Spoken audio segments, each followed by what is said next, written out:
Hello guys, myself Sudeep Tadra. I welcome you all to my channel easy math concept. आज से हम एक playlist चालू करने वाले हैं that is 8 semester, that is REE, that is renewable energy engineering जो सब्जेक्ट है उसके रिगार्डिंग हम चालू करने वाले हैं। तो अगर आप या आपके फ्रेंड्स कोई भी 8 सेमेस्टर मैकेनिकल में हो तो प्लीज़ उन्हें कहिए कि ये वीडियो और ये प्लेलिस्ट देखें, क्योंकि ये बहुत ही हेल्पफुल होने वाला है। इसमें हम शुरू से स्टार्ट करके लास्ट चैप्टर तक पूरा कोर्स कवर करने वाले हैं इसी प्लेलिस्ट में। ओके, सो आप अपने क्लासमेट्स तक ये शेयर कर दीजिए, क्योंकि अभी मिड इंटरनल्स आने वाले हैं और फाइनली GTO एग्ज़ाम में भी आपके लिए ये बहुत हेल्पफुल रहेगा। सो अगर आप मेरे चैनल पे नए आए हैं तो प्लीज़ सब्सक्राइब कर दीजिए और नोटिफिकेशन बेल आइकन प्रेस कर दीजिए, ताकि आपको ऐसे ही अपडेट्स और ट्यूटोरियल जल्द से जल्द मिल सके। तो चलिए सबसे पहले हम डिस्कस कर लेते हैं कि इसके क्रेडिट कितने हैं। सो आप देख पा रहे होंगे कि यहाँ पे 4 क्रेडिट का ये सब्जेक्ट है। सो 4 लेक्चर्स, मतलब आपके वीकली जो है 4 लेक्चर्स आएंगे इसके, जिसमें प्रैक्टिकल 0, ट्यूटोरियल्स के 0 है और फाइनली आपको टोटल क्रेडिट बन जाता है 4। सो ये 4 क्रेडिट का सब्जेक्ट है, मतलब इसमें आप अच्छा स्कोर करेंगे तो आपको अच्छा स्कोर मिल जाएगा इजीली। बट ये थोड़ा कंपैरेटिवली कम क्रेडिट वाला सब्जेक्ट है, but it's a very easy and you can score better marks. So यहाँ पे आपको पता है कि एंड सेमिस्टर में जैसे 70 मार्क्स का पेपर होता है, देन 20-30 करके टोटल आपके 100 मार्क्स बनते हैं। सो इसमें 150 मार्क्स या 200 मार्क्स का नहीं, बल्कि सिर्फ और सिर्फ 100 मार्क्स ही होंगे आपके टोटल, जिसके हिसाब से आपका रिजल्ट बनेगा। सो इसमें हम देखते हैं तो बेसिकली टोटल 4 चैप्टर से 6 चैप्टर है आपके यहाँ पे। और सबसे इम्पोर्टेंट कौन सा चैप्टर है वो भी हम देखेंगे। तो सबसे पहले first chapter is scenario of renewable energy resources. Then next is solar energy. Solar energy के अंदर आपका एप्लीकेशन पार्ट भी कवर हो जाता है। Then next is wind energy.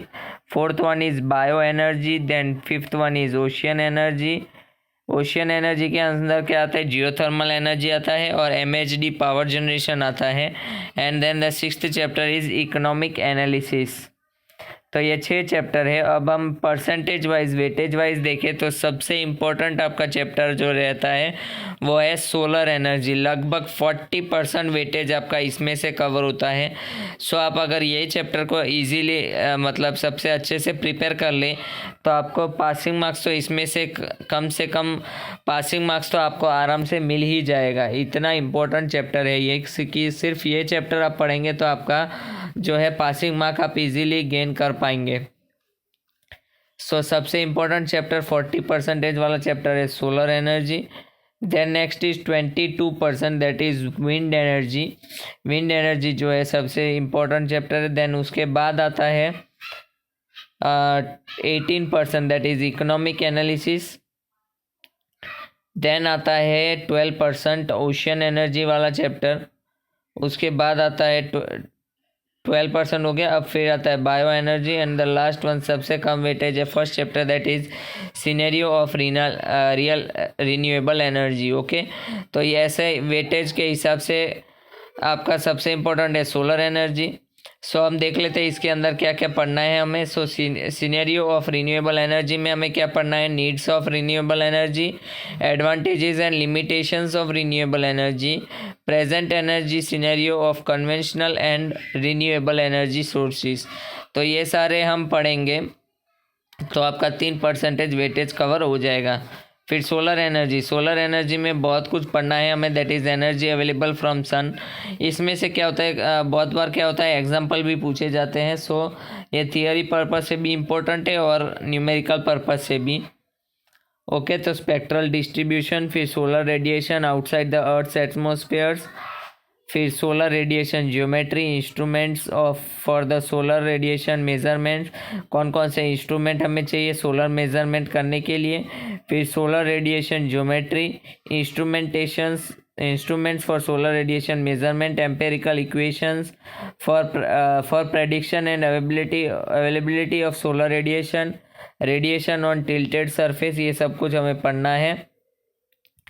फिर एप्लीकेशन वाले पार्ट में सोलर कलेक्टर्स, फिर liquid flat plate collector, air pre heater, then cylindrical parabolic collector, solar energy, thermal storage, heating and cooling of buildings, solar pumping, solar cooker, solar steel, solar dryer, solar refrigeration and air conditioning, solar pond, heliostat, solar furnace, ये सब कुछ हमें पढ़ना है। फिर photovoltaic system for power generation, solar cell modules, arrays, solar cell types, ये सब कुछ और एप्लीकेशन उसके, फिर एडवांटेजेस डिसएडवांटेजेस, ये सब कुछ हमें पढ़ना है। Then wind energy, wind energy में भी वही के energy available from wind, basics of lift क्या है, ड्रैग क्या है, फिर विंड एनर्जी कन्वर्जन सिस्टम्स पढ़ेंगे, फिर effect of density, angle of attack and wind speed, windmill rotors, horizontal and vertical axis, फिर basics of wind farm. Wind farm जो रहता है ना उसके क्या बेसिक्स है, मतलब बेसिक स्टडी करेंगे उसका ऊपर से, मतलब बहुत डीप में नहीं पढ़ना है, उसके सिर्फ बेसिक्स ही पढ़ना है। फिर टिप स्पीड रेशियो, ये बहुत ही एक इम्पोर्टेंट टर्म है, tip speed ratio, solidity of turbine, ये सब कुछ। फिर बायो एनर्जी में बायोगैस प्लांट्स के टाइप्स, फिर बायोगैस जनरेट कैसे होता है, फिर कौन कौन से फैक्टर्स उसको अफेक्ट करते हैं, देन एडवांटेजेस डिसएडवांटेजेस, वो सब कुछ हम पढ़ेंगे। देन ओशियन एनर्जी में भी OTEC प्रिंसिपल बहुत ही इम्पोर्टेंट है, ये प्रिंसिपल उसके ऊपर जो है ओशियन एनर्जी वाला साइकिल वर्क करता है। सो उसके भी ओपन साइकिल, क्लोज साइकिल और दोनों का मिला के एक हाइब्रिड साइकिल होता है OTC का, वो भी हम पढ़ने वाले हैं। Then geothermal energy, geothermal energy में भी इंट्रोडक्शन तो सब में कॉमन रहेगा ही, फिर advantages disadvantages, application, hot dry rock, binary cycle. फिर last chapter is economic analysis.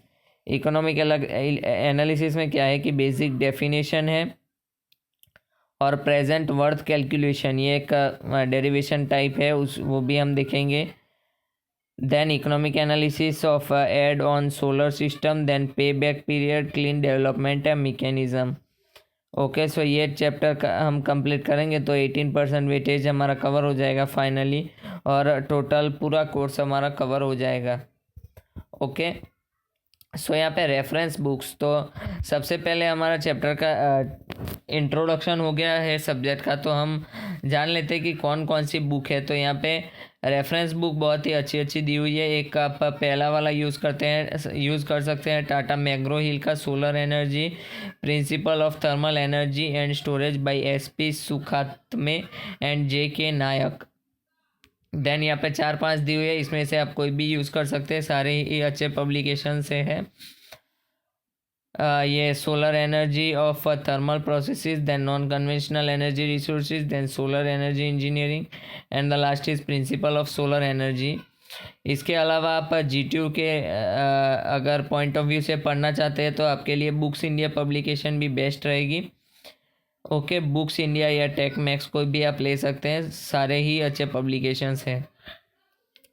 Okay, तो आई होप कि आपको सब्जेक्ट का ओवरव्यू समझ आ गया होगा, और फिर हम नेक्स्ट वीडियो से जो है फर्स्ट चैप्टर शुरू करेंगे, that is scenario of renewable energy sources. तो इसका 1 या 2 वीडियो में लगभग ये चैप्टर ख़त्म हो जाएगा। उसके बाद हम बहुत ही इंपॉर्टेंट चैप्टर लेने वाले, that is solar energy.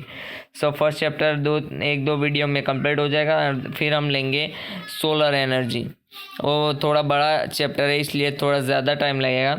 Then next wind energy, फिर बायो एनर्जी, फिर ocean energy and the last one is economical analysis. Okay, so thank you so much guys for watching this video. और अगर आपने अभी तक channel को subscribe नहीं किया तो ऐसे ही ट्यूटोरियल और इंस्टीट्यूट रिगार्डिंग अपडेट्स के लिए आप मेरे चैनल को सब्सक्राइब कर सकते हैं, और ये अपने फ्रेंड्स के और सारे क्लासमेट्स के साथ शेयर कर दीजिए ताकि उन्हें प्रिपरेशन के लिए कोई प्रॉब्लम ना हो एग्ज़ाम के लिए और मिड सेमेस्टर एग्ज़ाम्स के लिए भी। Thank you so much guys.